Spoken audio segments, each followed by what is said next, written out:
It's a Wednesday. You're standing in the parking lot of a gas station at 10:43 p.m. The kind of gas station with one flickering light above the door and a handwritten sign on the window that says the ATM is broken. You bought the ticket on impulse, $2, because the sign said $600 million, and you thought, why not? You think that every few months. Nothing ever comes of it. You pull out your phone.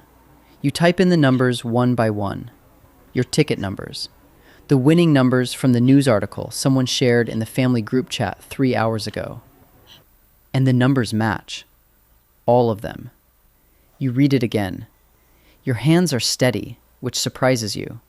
Your brain hasn't caught up yet. It's still processing the gap between what you expected to see and what you're actually looking at.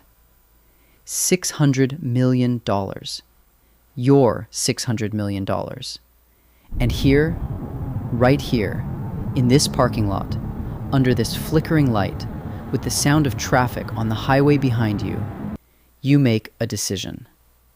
You tell no one. Not yet. Maybe not ever. And that decision, the one most people would never make, the one that feels almost physically wrong against every instinct you have, that decision is the one that determines whether the next 5 years of your life are extraordinary or a complete disaster. This video is about what happens next, what the smart version of this looks like, what the real version usually looks like, and why the distance between those two things is almost always the same 3 letters. E-G-O. My name is John.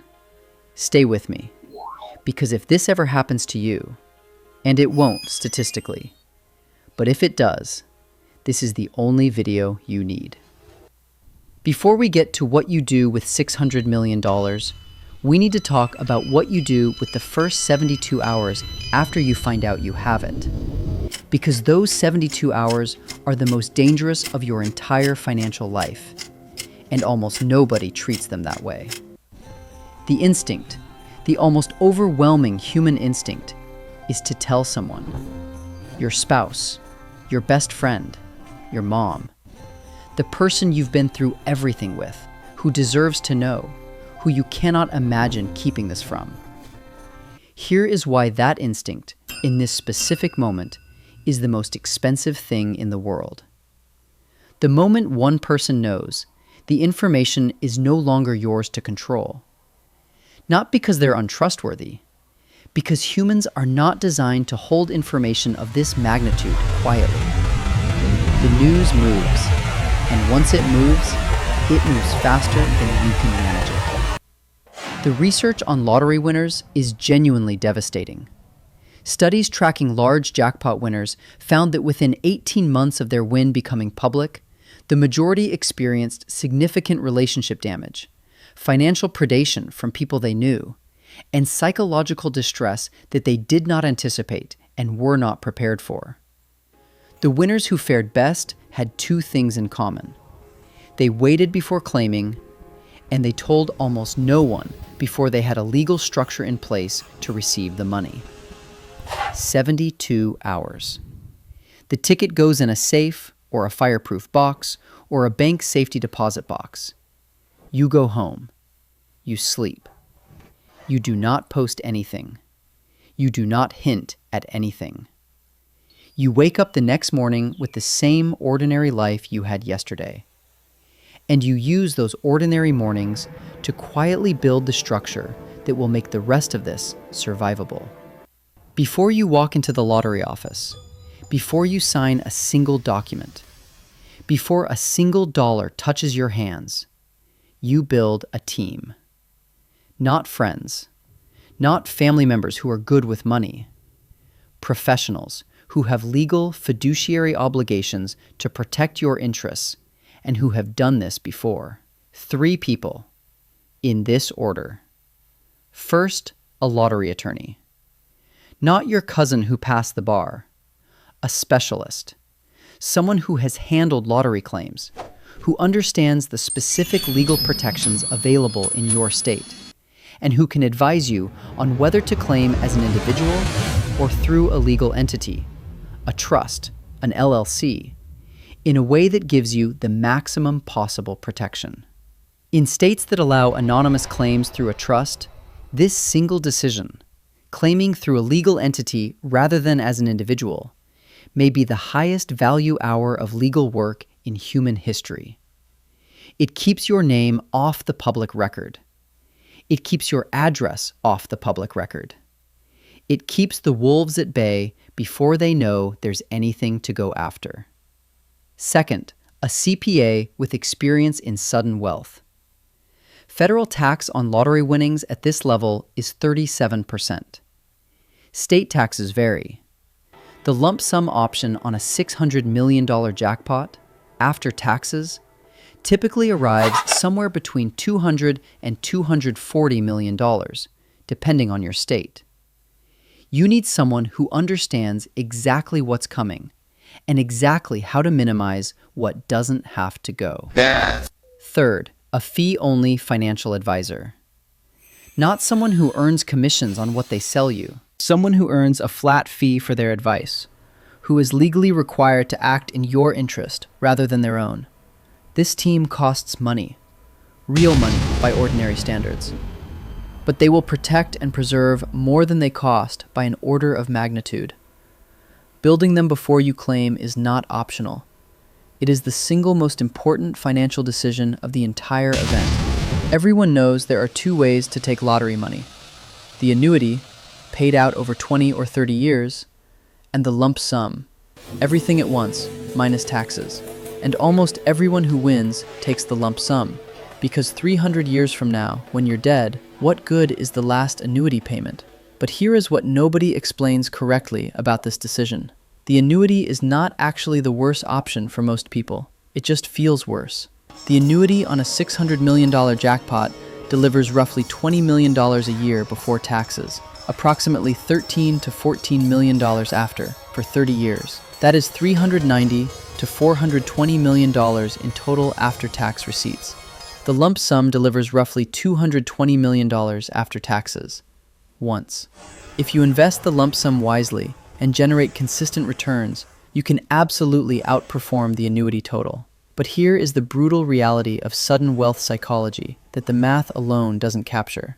Most people cannot invest $220 million wisely the year they receive it. The pressure, the noise, the bad advice, the predatory relationships, the sheer psychological weight of managing that number. These things produce decisions that no spreadsheet accounts for. The annuity protects you from yourself. It releases money slowly enough that a bad year, a bad decision, a bad advisor, a bad moment of generosity cannot erase the whole thing. Neither choice is wrong, but the lump sum requires a level of financial discipline and psychological stability that most people significantly overestimate in themselves. Your team will help you decide. What matters is that you decide with information instead of instinct. The money is claimed. The structure is in place. The team is assembled. And now you go back to your ordinary life. Same apartment, same car, same job, if you're smart, at least for a while. Same Tuesday mornings and Sunday evenings, and ordinary conversations with people who have known you your whole life and have no idea that anything has changed. This is the part nobody talks about, because it sounds easy, and it is genuinely one of the most psychologically difficult experiences a human being can have. You are sitting across from your best friend at a diner you've been coming to since college. He's complaining about his rent. It went up $200. He's stressed about it. It's a real problem in his real life. And you have $220 million. You say nothing. You listen. You split the check the way you always split the check. You drive home in the same car. This is not cruelty. This is protection for both of you. Because the moment he knows, the friendship changes. Not because he's a bad person, because money changes the mathematics of every relationship it enters. The dynamic shifts, the expectations shift, and the friendship you've had for 15 years becomes something different, and neither of you will be able to remember exactly when it changed or how to get back. The winners who maintain real relationships after a major windfall almost universally report the same thing. The relationships that survived were the ones where the money entered slowly, quietly and without announcement. At some point, the silence gives way to structure. The money needs a job. Financial advisors who specialize in sudden wealth use different frameworks, but the underlying logic almost always organizes itself into 3 buckets. Bucket 1 is security. Roughly 10 to 15% of your after-tax total goes into completely safe, completely liquid, completely boring instruments. Treasury bonds, high-yield savings, money market accounts. This bucket exists for one reason, so that no matter what happens to everything else, you are never in a position where a bad year produces a genuine crisis. On a $220 million lump sum, this bucket is $22 to $33 million, earning almost nothing, protecting everything. Bucket 2 is growth. The majority of the money, 60 to 70%, goes into a diversified investment portfolio, broadly indexed, low cost, managed by professionals who are paid flat fees rather than commissions. At a conservative 6% annual return, $140 million generates $8.4 million in annual growth. Without you doing a single thing, without you working, without you making any active decisions, the machine runs. Bucket 3 is your life. 20 to 25% goes into the things that make your daily existence better, not for show, but for comfort. A home you own, a reliable car, the ability to pay for healthcare without checking the balance first. Travel when you want to, work when you want to, stop when you want to. Notice what is not in any of these buckets. The investment your brother-in-law is pitching, the startup your college roommate needs funding for, the real estate deal that sounds too good to pass up from someone you met 3 months ago. The number one wealth destroyer for sudden wealth recipients is not taxes. It is social lending and investing giving, or investing money in response to relationships rather than logic. Your team exists partly to say no on your behalf when you can't say it yourself. 5 years later, you are sitting in a coffee shop. Ordinary coffee, older phone than you could afford, clean shoes, nothing new. Your investment portfolio has grown to somewhere north of $260 million, depending on market conditions. Your security bucket hasn't been touched. Your life bucket has been used a house you love, some travel, some quiet upgrades that nobody noticed. You still have most of the same friends. Some relationships changed not because they found out, but because money changes how you move through the world in ways that are difficult to fully hide. Your confidence is different. Your anxiety about certain things is gone. The quality of your Tuesday mornings is different in a way you notice every day, and nobody else can see. You still go to the same coffee shop. You still order the regular coffee. And here's the thing that will sound strange until you've lived it. The best part, the part that took 5 years to fully understand, is not the money. It's the options. The job you stayed at for 2 years after the win wasn't comfortable, but you stayed because you weren't ready to explain why you were leaving. And then one day you were ready, and you walked out. Not dramatically, not with a speech, just you didn't go back. The medical thing that happened 18 months in, that was handled. Completely, without the financial terror that it would have produced before, just handled. The friend whose rent went up $200, you found a way to help him, quietly, through a third party, without him ever knowing where it came from or why. Because that's what this kind of money actually is. When you build it right and protect it right and let it work the way it was designed to work. It's not a trophy. It's not a performance. It's just a very, very quiet foundation, under a very ordinary life, that nobody in the coffee shop has any idea about. Most of you watching this will never win $600 million. The odds are roughly 1 in 292 million. That number is so large it stops being meaningful. You are more likely to be struck by lightning twice in the same storm. But here is why this video was worth 12 minutes of your life, even so. Because the psychology in it is not lottery psychology, it's money psychology. The silence before announcement, the team before the decision, the structure before the spending, the security bucket before the growth bucket, the relationships protected by what they don't know instead of what they do. These are not strategies for lottery winners. They are strategies for anyone who builds something real. Anyone who hits a number that feels significant. Anyone who gets an inheritance, a settlement, a bonus that changes the math, a business that sells. The money changes, the psychology doesn't. And the people who keep what they build, whether it's 600 million or 60,000, are almost always the ones who paused before they announced. Who built the structure before they spent? Who understood that the moment something becomes visible is the moment it becomes vulnerable. If this made you think about money differently than you did 12 minutes ago, hit subscribe.